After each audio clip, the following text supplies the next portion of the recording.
to the specific discipline of honesty about one's own experience, about the nature of the self that is having that experience, about the constructed character of the meanings that seem most naturally to attach to it, about the present moment as the only genuine arena in which anything that matters is ever actually occurring, that constitutes, in whatever degree any individual can develop it, genuine readiness to encounter what is actually true rather than the more comfortable alternatives that the systems and stories and self-protective functions of the modern world so efficiently and so continuously provide.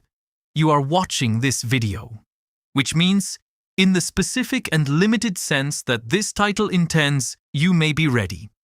Not necessarily for all of what has been explored here.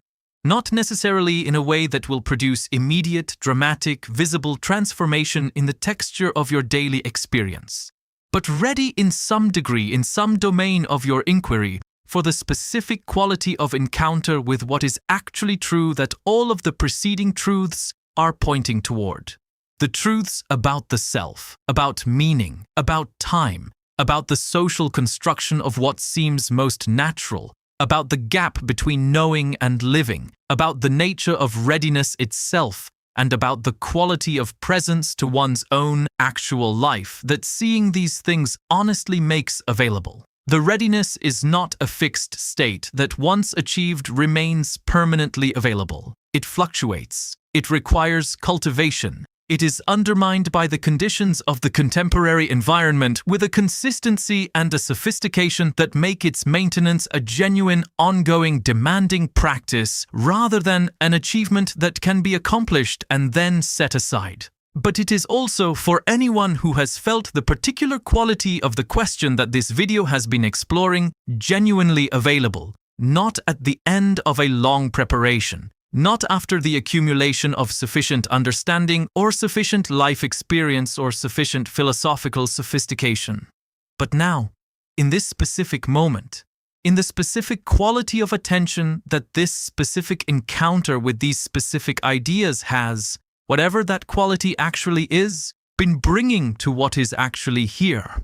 That attention, whatever its degree of clarity, whatever its degree of genuine openness to what it is encountering, rather than to the constructions it brings to the encounter, is the beginning of everything that genuine seeing makes possible, and everything that genuine seeing makes possible, however difficult, however demanding, however resistant to the comfortable alternatives that the surrounding world provides in such profusion, is worth the willingness it requires. You are ready, in whatever degree you are ready, and that degree, however partial, however imperfect, however much it coexists with the habits and the defenses and the conditioned patterns that all human readiness coexists with, is enough to begin. It is not that everything becomes easier or that suffering disappears, or that the circumstances of one's life are transformed by the quality of one's perception of them, or that one achieves a state of permanent peace or permanent joy or permanent freedom from the difficulties and the losses and the frustrations and the grief that constitute the inevitable texture of any human life honestly lived. The answer is not a state. It is a quality of engagement. A quality of actually being where one is rather than being elsewhere. Of actually experiencing what one is experiencing rather than managing the experience from a distance. Of actually choosing, with whatever clarity is available, what to do with the moment one is in rather than enacting the automatic responses of a conditioned self that is not aware it is conditioned. The difference between a life lived with this quality of engagement and a life lived without it is not visible from the outside in any obvious way. It does not necessarily produce different choices, different relationships, different external circumstances, though it may produce all of these things as byproducts. It produces a different quality of presence to whatever choices, relationships, and circumstances actually constitute one's life. A quality of being actually there in the specific moments that constitute one's existence rather than perpetually being somewhere else, in the reconstructed past or the anticipated future or the managed social performance or the algorithmically curated emotional state that the contemporary environment so consistently provides as an alternative to actual presence to one's own actual life.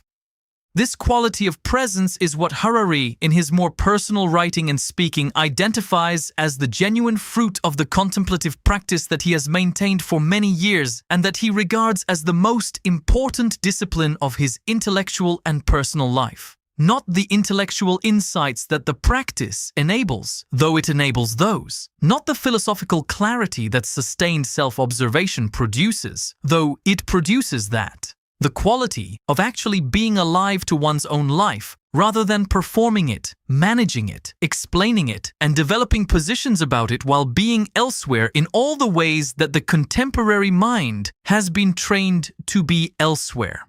This is the truth that the title is pointing toward. Not a specific proposition about the nature of reality, though it includes many such propositions. A quality of seeing, a quality of being present to what is actually here rather than to the constructions, the stories, the performed versions, the algorithmically delivered emotional states and socially prescribed self-presentations that the contemporary environment provides as an almost complete substitute for actual experience. A quality of seeing that is available to any human being who arrives at the specific kind of readiness that the title is gesturing toward, not through any particular intellectual achievement or any particular life circumstance, but through the particular combination of honesty and courage and willingness to be changed by what is genuinely encountered that constitutes, in whatever degree any particular person can embody it, the actual substance of what it means to be ready. Harari's work, at its deepest level, is not finally about history or technology or politics or the future of artificial intelligence, though it is genuinely and importantly about all of these things.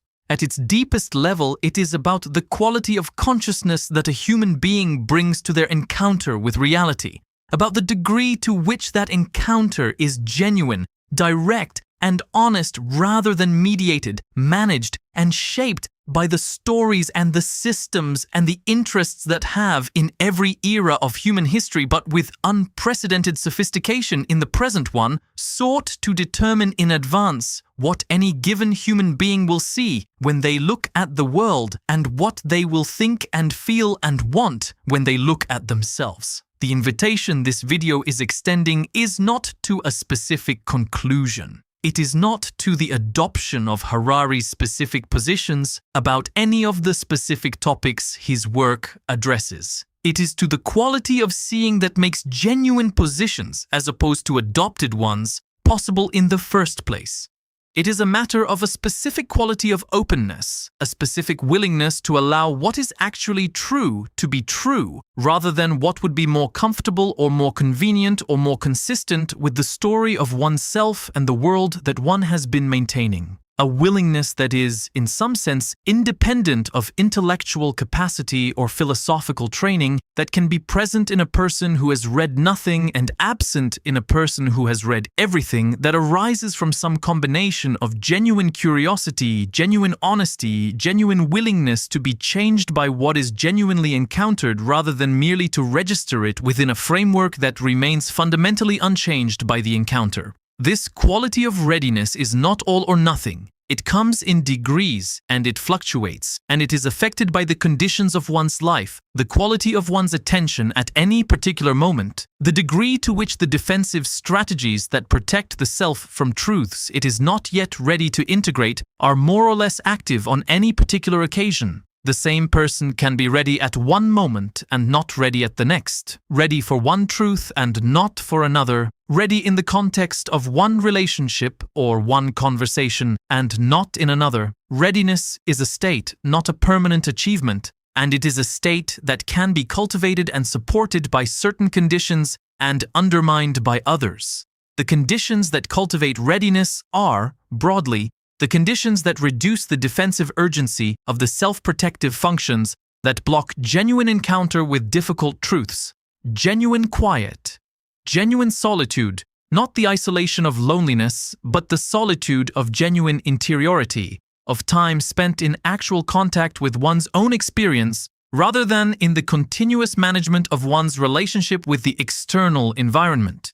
Genuine honesty in one's relationship with oneself, the willingness to notice what one is actually experiencing rather than what one would prefer to be experiencing, what one actually thinks rather than what one would like to think, what one actually values when the performance of values is suspended rather than what one's social identity requires one to claim to value, and genuine encounter with other people who are themselves attempting to live honestly with the truths they have arrived at, whose presence makes the alternative of comfortable dishonesty less available, and the practice of genuine honesty feel less isolating and less exposed. The conditions that undermine readiness are, broadly, the conditions of the contemporary environment as it has been designed by the systems and the interests that have the most investment in people remaining in the unreflective, automatically reactive, unreached by truth state that those systems most efficiently profit from. Continuous stimulation that prevents the genuine quiet in which readiness develops. Continuous social performance that prevents the genuine interiority in which honest self-examination becomes possible. Continuous comparison with the curated presentations of others' lives that generates the anxiety and the status consciousness that make the ego's defenses most active and the genuine openness to truth least available. The attention economy, in other words, is not merely economically interesting as a description of how digital platforms generate revenue. It is, in the context of this particular inquiry, an almost perfectly designed system for maintaining the population of users in a state of permanent unreadiness for exactly the kind of encounter with truth that readiness, when it develops, makes possible. The seventh truth, and the one that this video arrives at last, because it is the one that can only be genuinely received after the others have been at least partially integrated, is the truth about what seeing the truth actually changes. What is different in the actual texture of daily life, in the actual quality of experience, in the actual character of one's relationships and one's choices and one's relationship to the circumstances of one's existence, for the person who has arrived at some genuine degree of the clarity that the preceding truths make available compared to the person who has not? The answer is not what the inspirational tradition of personal development would suggest. The difficulty is that knowing something and living it are not the same, that the intellectual understanding of a truth, however clear and however complete, does not automatically translate into the changed behavior, the changed attention, the changed relationship to experience that the truth, honestly received, implies. That the distance between what one knows and what one actually does, between what one understands and what one actually experiences, between the truth one has intellectually arrived at and the life one is actually living, is one of the most consistent and most humbling features of the human condition that every honest account of the attempt to live well has had to reckon with. Harari has reckoned with this gap in his own life with a degree of honesty that distinguishes his personal account from most intellectual self-presentation. He has described the way that his intellectual understanding of the constructed nature of the self, arrived at through years of historical and philosophical study, did not produce the liberation from the conditioning of that self that the intellectual understanding seemed to promise. He has described the way that the actual felt experience of the self's construction only became genuinely available to him through sustained contemplative practice, through the repeated, disciplined, patient practice of actually observing the mind's activity directly rather than thinking about it from the outside. He has described the gap between knowing about non-attachment, in the intellectual sense of understanding the arguments and the evidence and the tradition of thought that has converged on its importance, and actually experiencing the difference that genuine non-attachment makes to the quality of daily experience as a gap that can only be crossed through practice, not through additional intellectual understanding. This is, in some sense, the most important truth of all, because it is the truth that determines whether any of the other truths are lived or merely known. The truth that the understanding of the nature of the self does not liberate from the self until it is accompanied by the specific internal work that makes the understanding experiential rather than merely conceptual. The truth that the understanding of the constructed nature of meaning does not automatically produce either the existential despair that one form of receiving it threatens, or the genuine freedom that another form of receiving it makes possible, but requires the specific practice of actually engaging with one's own meaning-making processes directly, of actually examining what one genuinely values when the inherited frameworks of value are genuinely questioned rather than merely acknowledged as questionable. The truth that the understanding of the importance of present moment awareness does not produce present moment awareness, because the mind that understands the importance of being present simply adds being present to the list of things it is thinking about rather than wherever else it is, and continues to be absent in its new and more philosophically informed way. The gap between knowing and living can only be crossed by the specific kind of work that contemplative traditions have developed practices for, that the best of human wisdom about the examined life has consistently pointed toward, and that the contemporary environment is almost comprehensively designed to prevent the opportunity for. The work of actually sitting with one's own experience directly and without mediation, long enough and repeatedly enough and honestly enough that the experience becomes the teacher rather than the intellectual framework through which experience is interpreted from a safe distance.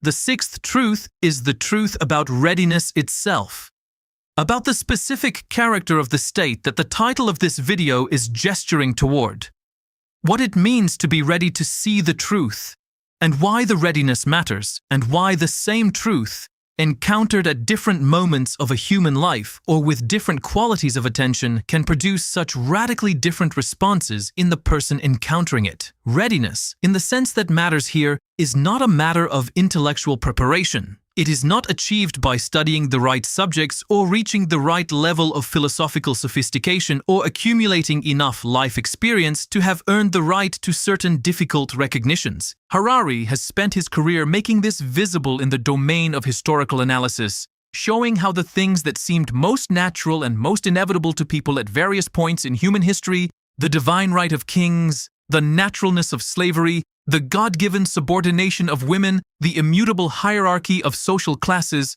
were in fact constructions, maintained by stories and enforced by power, and experienced as natural precisely because the story of their naturalness was so comprehensively embedded in the consciousness of the people required to inhabit them that the alternative was literally unthinkable within the framework of thought that the construction provided. The extension of this analysis to the present moment is the part that requires the most readiness, because the constructions of the present are the hardest to see. Not because they are more cleverly hidden than the constructions of the past, but because they are the ones we are currently inside.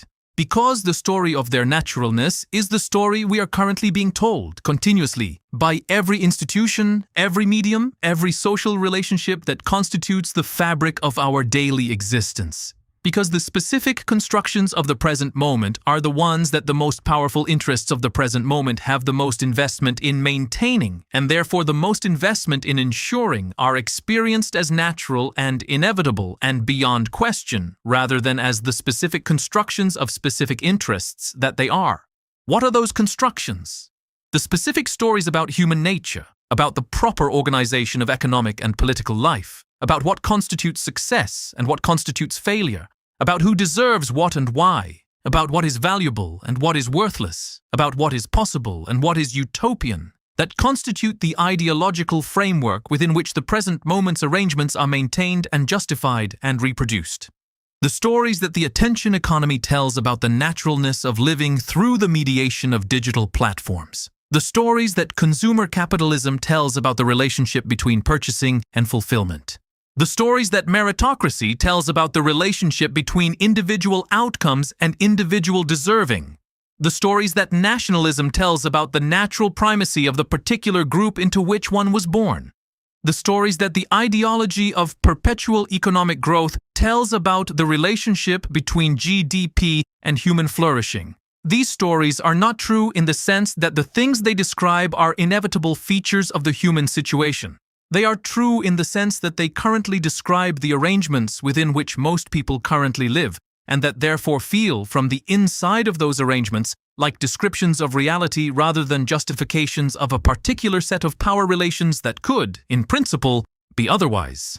Seeing them clearly, from the outside of the experience they generate, seeing them as constructions rather than as nature, does not automatically resolve the question of what to do about them. Seeing that the walls of a room are walls rather than the natural boundary of the world does not tell you where the door is or what is on the other side, but it is the prerequisite for all of those questions. It is the beginning of the kind of freedom that genuine consciousness makes possible, but that no amount of thinking within the framework of the construction itself can arrive at. The fifth truth is the truth about the relationship between knowing and living, between understanding something and actually integrating that understanding into the texture of daily experience in a way that changes not merely your intellectual positions, but the quality of your attention, the character of your choices, the actual felt experience of being alive in the specific circumstances of your specific life. This truth is the one that most people, having arrived at some version of the previous four truths, find the most difficult to fully receive. Because the difficulty is not intellectual. It is not a matter of understanding something that is too complex or too counterintuitive to grasp. The difficulty is practical, and it is deeply familiar, and it is the difficulty that every serious tradition of human wisdom has identified as the central challenge of the examined life. Not because human beings are philosophically confused, not because they have failed to understand the right teachings about the importance of presence, but because the architecture of consciousness was specifically designed by evolutionary pressure to spend most of its time anywhere except the present. The past is where the lessons are stored that inform future behavior. The future is where the threats and opportunities exist that require anticipatory planning and preparation. The present moment, from the perspective of the evolutionary imperatives that shaped consciousness, is primarily a data point to be processed in relation to past patterns and future projections. It is not a destination. It is a transit station. The evolutionary design that produces this default absence from the present is functional and genuinely adaptive in the environment it evolved for. The mind that plans for future threats and learns from past mistakes outperforms the mind that is simply present to current experience without the analytical overlay of memory and anticipation.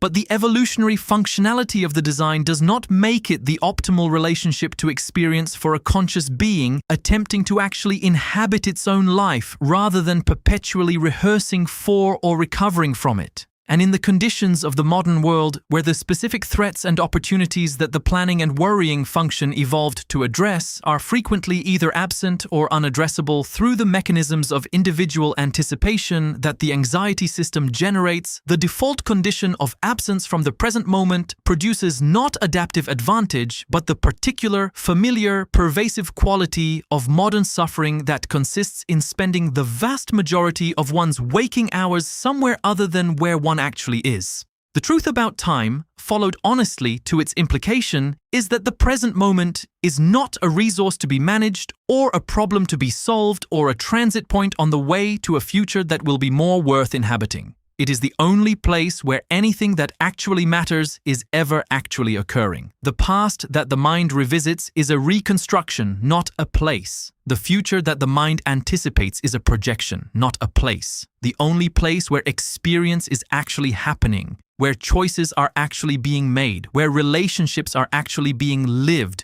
where the meaning that consciousness generates is actually being generated is here, now, in the specific, irreplaceable, never-to-be-repeated present moment of whatever is actually occurring. To inhabit this moment, genuinely and fully, rather than as a brief interval between the past and the future to which most of conscious life is devoted, is not merely a spiritual achievement or a philosophical accomplishment.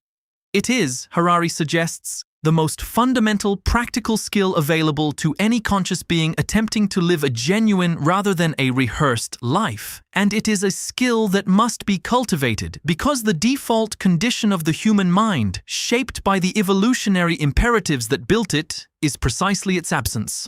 The fourth truth is perhaps the one that requires the greatest readiness to encounter, because it addresses not the nature of the self or the nature of meaning or the nature of time, but the nature of the social world that human beings inhabit and the specific mechanisms through which that social world shapes the selves, the meanings, and the relationship to time that individual human beings develop and maintain. The truth is this: the social world that most human beings experience as the natural and given background of their existence, the cultural norms and social expectations and institutional frameworks and collective narratives that feel like the ground beneath their feet rather than like constructions built on a different, less stable, less certain foundation, is not natural. It is not given. It is not the inevitable shape that human social existence takes. It is a specific construction built at a specific historical moment, in service of specific interests, maintained by specific mechanisms of social enforcement that operate most effectively precisely when they operate most invisibly, when they are experienced not as enforcement, but as simply the way things are.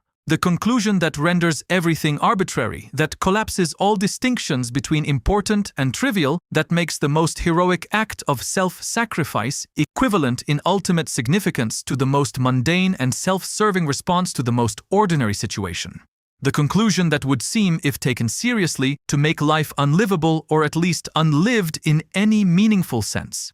But Harari, following the evidence here as elsewhere with the rigor that makes his thinking valuable, does not stop at the devastation. He stays with it long enough to discover what is on the other side. And what is on the other side is not quite what the initial impact of the conclusion suggests. What is on the other side is the recognition that the absence of cosmic, externally given meaning is not the same as the absence of meaning. That meaning, understood correctly as a property of consciousness rather than a property of the universe, is not thereby rendered illusory or worthless or unavailable. That the meaning generated by a human consciousness genuinely engaged with its own experience, genuinely connected to the people and the projects and the values that it has chosen with awareness and honesty rather than inherited without examination, is meaning in the only sense that the word has ever actually referred to. That there was never a cosmic source of meaning external to consciousness. There was only ever consciousness generating meaning from its engagement with experience and then constructing stories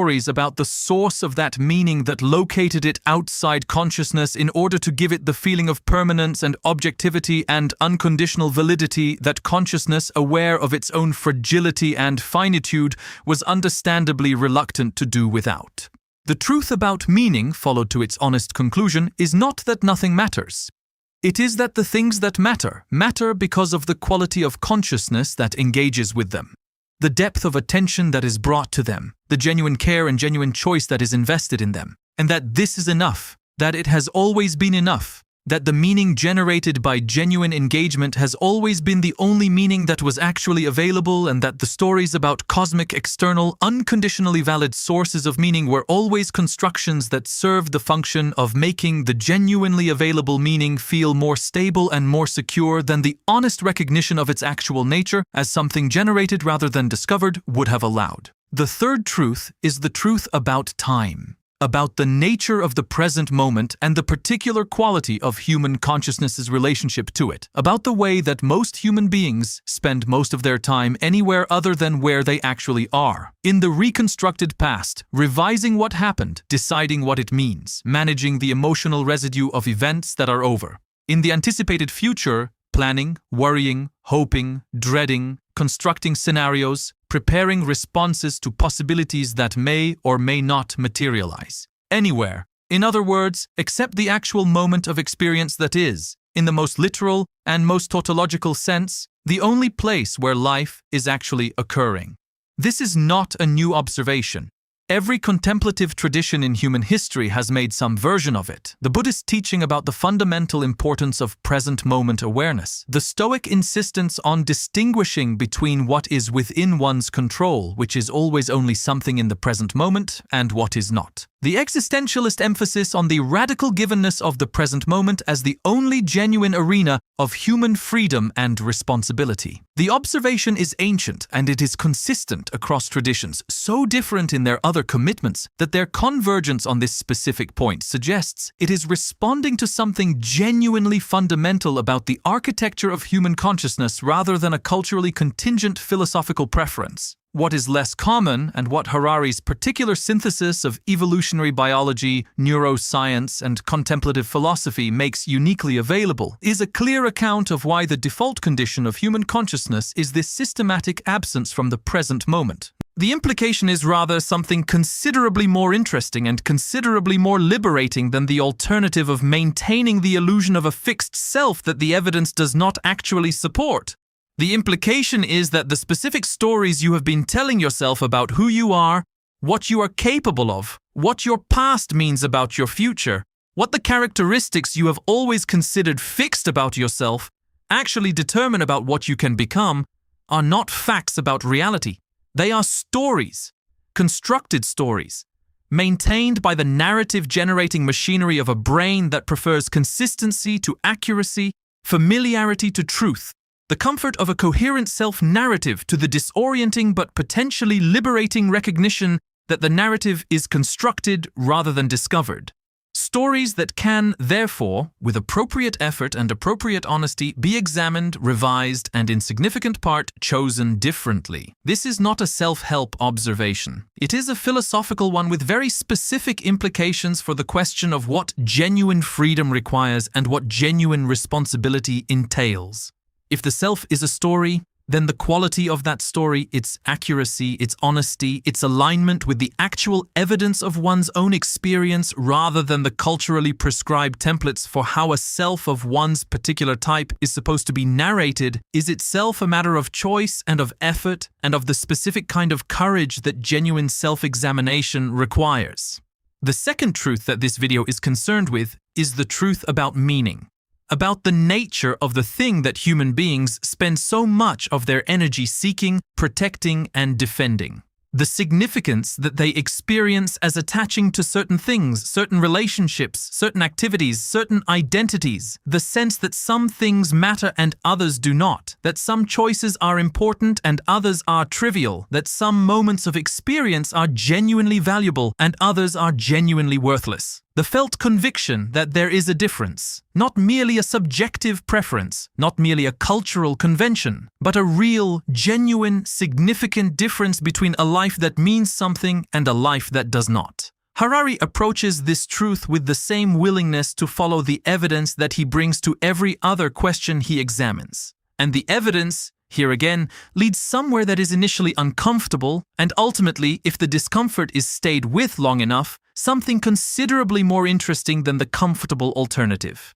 The evidence leads to the recognition that meaning, as humans experience it, is not a property of the world. It is not out there in events and objects and relationships, waiting to be discovered by sufficiently attentive and sufficiently philosophical human beings. It is in here. It is a property of consciousness generated by the same narrative constructing machinery that generates the self, projected onto the world of experience by minds that evolved, for reasons that are entirely comprehensible in evolutionary terms, but entirely disconnected from the question of what is actually true about the universe, to experience certain things as mattering.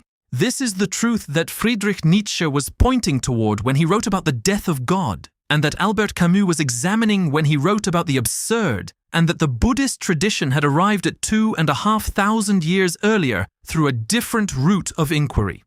The universe, examined honestly and without the projection of human narrative onto its actual structure, does not contain meaning in the sense that human beings experience meaning.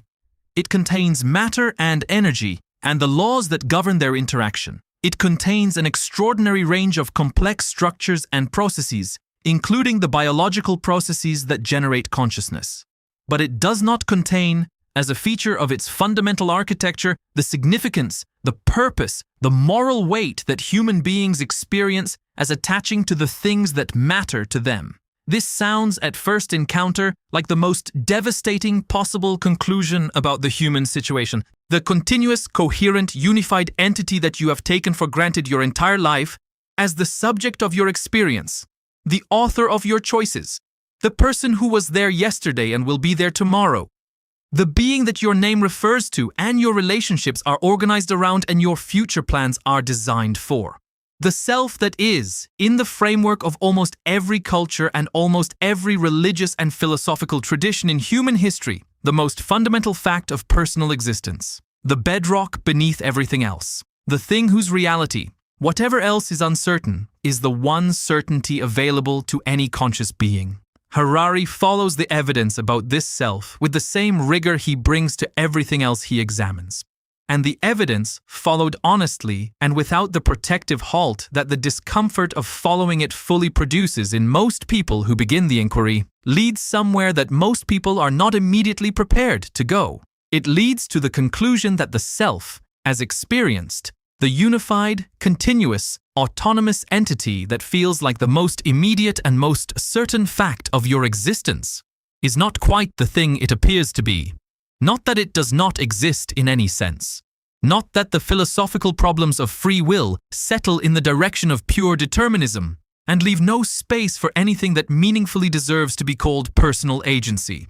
But that the specific form in which the self presents itself to conscious experience, the form of a unified, coherent, continuous, autonomous author of its own thoughts and choices, does not correspond to what the brain is actually doing when it generates the experience of selfhood. What the brain is actually doing when it generates what you experience as yourself is constructing a narrative, a continuous, ongoing, automatically generated story about the being that is having these experiences, making these choices, inhabiting this particular body, moving through this particular life.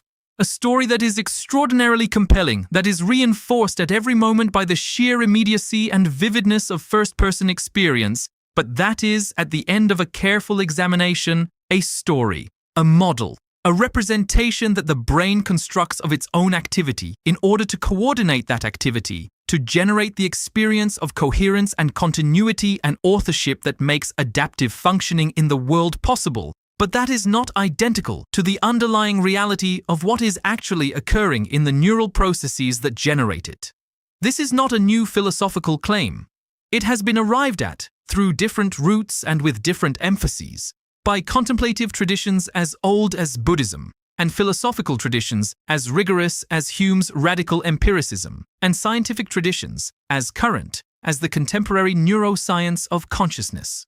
What is new, or relatively new, is the convergence of all of these different routes of inquiry toward the same basic conclusion from enough different directions and with enough independent evidential support that the conclusion becomes difficult to dismiss as the artifact of any single methodological perspective or any single cultural tradition's particular way of framing the problem. The self that you experience is real as an experience. It is real as a functional entity, real enough to make decisions, to form relationships, to bear moral responsibility for its actions, to be the appropriate subject of legal rights and the appropriate locus of ethical consideration. But it is not real in the way that a stone is real, or a tree, or an electron. It is real in the way that a story is real, present and functional and consequential in the context in which it operates, but fundamentally constructed rather than fundamentally given. Generated by processes that it does not fully control and cannot fully observe, from materials that it did not choose and cannot ultimately claim complete authorship of. The implication of this truth, if it is followed honestly to its actual conclusion rather than stopped at the point where it becomes uncomfortable, is not the nihilistic one that most people fear when they begin to consider it. It is not that nothing matters, that all choices are equally arbitrary, that the absence of a metaphysically fixed self justifies indifference to the consequences of one's actions or the quality of one's relationships.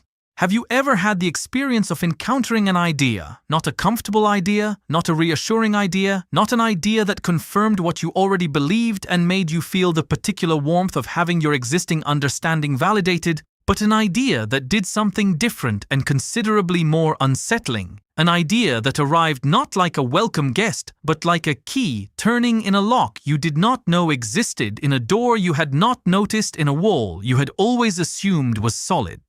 An idea that, once encountered, could not be unencountered, that changed quietly and permanently. The angle from which you saw everything that followed it, that made certain comfortable assumptions about the nature of reality, about the nature of yourself, about the nature of the world you move through every day, simply unavailable to you in the form they had previously taken. An idea, in other words, that did not add to what you knew but subtracted from what you could any longer pretend not to know. If that experience is familiar to you, then you already understand something about what it means to be ready to see the truth. Not ready in the sense of being intellectually prepared, of having studied the right subjects or achieved the right level of philosophical sophistication. Ready in a different sense. The sense of having arrived, through whatever combination of experience and reflection and the particular kind of exhaustion that comes from maintaining comfortable fictions for too long, at the point where the truth, however uncomfortable, is less costly than the continued maintenance of the story that has been substituting for it. The point where the discomfort of knowing is smaller than the discomfort of continuing not to know. The point where the question that has been circling beneath the surface of ordinary life, patient and persistent and entirely unwilling to be permanently satisfied by any of the answers the surrounding culture has provided, finally rises close enough to the surface to be directly faced. Yuval Noah Harari has spent the better part of his career arriving at truths of exactly this character and sharing them with a directness and a seriousness that distinguishes his work from both the comfortable reassurances of the mainstream and the theatrical alarmism of the fringe. The truths he arrives at are not the truths of simple conclusions, of arguments that move from premises to positions in tidy logical progression. They are the truths of a particular quality of seeing, of a willingness to follow the evidence wherever it actually leads rather than stopping, as so many intellectual traditions do, at the point where following it further would require revising assumptions too fundamental to revise comfortably, of a commitment to honesty about the nature of reality that is rare precisely because it is costly, because it requires giving up the specific comfort of not knowing that most people, most of the time, prefer to the specific discomfort of knowing clearly. What are those truths? Not the ones you have already encountered, the historical insights about agricultural revolutions and cognitive revolutions and the role of shared fictions in enabling human cooperation that have made Harari's published work widely read. Those truths are important, but they are the ones that people encounter when they are ready for the first layer of seeing. The truths this video is concerned with are the deeper ones, the ones that sit beneath the historical analysis, beneath the technological critique, beneath the specific arguments about artificial intelligence and digital surveillance and the future of work. The truths about the nature of the human situation itself, about the nature of consciousness, about the nature of the story that human beings have been telling themselves about who they are and why they are here and what the universe they inhabit is actually like. And about what it means to see those things clearly, without the protective distortion that most people require to make them livable. The first truth, and the one that all the others depend upon in some essential way, is the truth about the self, about the nature of the thing that you experience as you.